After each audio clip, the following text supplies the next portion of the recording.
গাছের ওপর কুরুলের কোপ পড়লেই ঝরে রক্তের ফোয়ারা। গাছের ভিতর থেকে এমনভাবে রক্ত বেরিয়ে আসে যে দেখে মনে হয় যেন রক্ত মাংসের কোনো জীবকে কেটে ফেলা হচ্ছে। এই রক্ত দিয়ে নাকি কঠিন রোগ নিরাময় করা যায়। এই ব্লিডিং ট্রির অস্তিত্ব কি সত্যিই রয়েছে, নাকি রক্ত ঝরে পড়ার কাহিনী সম্পূর্ণ মন গড়া? সব কিছু জানবো আজকের ভিডিওতে। কল্পনা নয়, বাস্তবেই এমন একটি গাছ রয়েছে যা কাটা হলে তার ভিতর থেকে রক্তবর্ণের এক ধরনের তরল গড়িয়ে পড়তে থাকে। গাছটির নাম ড্রাগন ব্লাড। ইয়েমেনের সুকাত্রা দ্বীপ আর আফ্রিকার অল্প কিছু এলাকায় জন্মায় এক বিচিত্র দর্শন গাছ। দেখতে অনেকটা সবুজ রঙের খোলা ছাতার মতো। একটাই লম্বা কাণ্ড, সেটা ওপরের দিকে বাড়তে বাড়তে অসংখ্য ডালপালায় ভাগ হয়ে যায়। সুকাত্রা দ্বীপের শুকনো মাটিতে জন্মানো এই গাছটি প্রায় 32 ফুট লম্বা হয়। শুকনো বাতাস থেকে জলীয় বাষ্প সংগ্রহ করার জন্যই নাকি এমন ছাতার মতো চেহারা হয় গাছগুলোর। এবং এই ড্রাগন ব্লাড গাছের বিজ্ঞানসম্মত নাম ড্রাকাইনা সিনাবারি। আজ থেকে প্রায় 3.5 কোটি বছর আগে মূল আরব ভূখণ্ড থেকে বিচ্ছিন্ন হয়ে গিয়েছিল সুকাত্রা দ্বীপপুঞ্জ। প্রকৃতির খেয়ালে তাই এখানে সভ্যতার বিবর্তনের ছাপ পড়েনি সেভাবে। সময় যেন থমকে আছে এই দ্বীপে। সভ্য মানুষেরা এই দ্বীপের নাম দিয়েছে এলিয়েন আইল্যান্ড বা ভিন গ্রহের দ্বীপ। কারণ এই দ্বীপে আছে একেবারে অন্যরকম প্রজাতির হরেক প্রাচীন গাছপালা, যা পৃথিবীর আর কোথাও দেখা যায় না। আর সেই সব অদ্ভুত গাছের অন্যতম এই ড্রাগন ব্লাড গাছ, যেটি প্রায় 650 বছর ধরে বেঁচে থাকতে পারে। বিজ্ঞানীরা বলেন, যুগের সঙ্গে তাল মিলিয়ে বদলে গেছে উদ্ভিদ এবং প্রাণীর জীবন। ডাইনোসরের মতো প্রজাতিও একেবারে বিলুপ্ত হয়ে গেছে, কিন্তু এই ড্রাগন ব্লাড গাছ নাকি যুগ যুগ ধরে অপরিবর্তিত রেখেছে নিজেদের। শুধু তাই নয়, সাথে সাথে রয়েছে কিছু বিশেষ গুণও। যেমন এই গাছে কোনো বর্ষবলয় তৈরি হয় না। গাছের কাণ্ডের সংখ্যা দেখে এর বয়স নির্ধারণ করা হয়।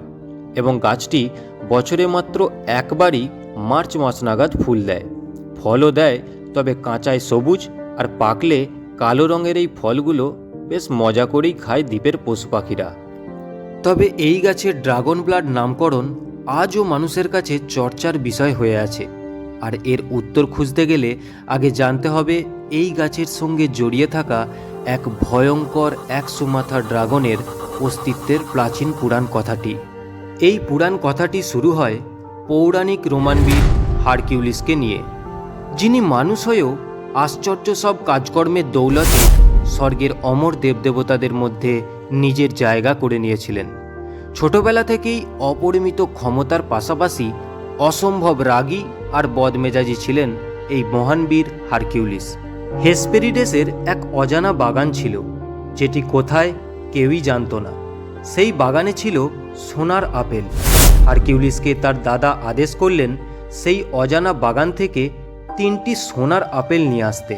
হারকিউলিসের মতো বীরের পক্ষেও কাজটি প্রায় অসম্ভব ছিল, কারণ সেই সোনার আপেল রক্ষা করতেন রোমের দেবী স্বয়ং হেরা।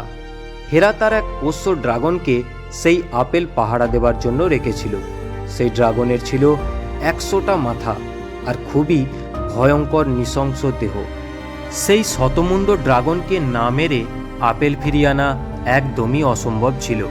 আর সেই কারণেই শুরু হয় ঘোর যুদ্ধ। প্রবল লড়াইয়ের পর সেই ভয়ঙ্কর ড্রাগনটিকে মারতে সক্ষম হয় হারকিউলিস। আর সেই যুদ্ধে ছিন্ন ড্রাগনের শরীর থেকে লাল রক্ত ছড়িয়ে পড়ে চারদিকে।